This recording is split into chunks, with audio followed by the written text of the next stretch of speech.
ఇంట్లో కొంచెం బియ్యం ఉంటే ఆ బియ్యం పెట్టుకుందాం స్టవ్ మీద అని చూస్తే అగ్గిపెట్టలేను. అగ్గిపెట్టలేనప్పుడు కిరాణా షాప్ దగ్గరికి వెళ్ళి వాడిని అగ్గిపెట్టి అడిగాను. పావలా అని చెప్పి అన్నాడు. నా దగ్గర 15 పైసలు ఉన్నాయి. అతను చూసి మీరేమనుకోకపోతే ఓ సహాయం చేస్తారా అని అడిగాను. ఏమిటా సహాయం అని అన్నాడు.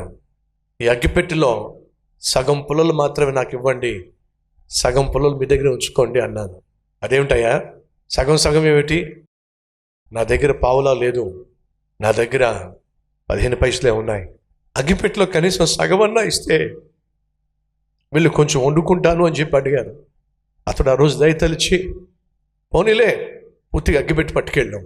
ప్రియ సహోదరి సహోదరులు, ఈరోజు ఎంతగా ఈ సేవ వర్ధిల్లింది అంటే దీని వెనక ఎంతో కన్నీరు ఉంది, ఎంతో త్యాగం ఉంది, ఎంతో ప్రయాసం ఉంది.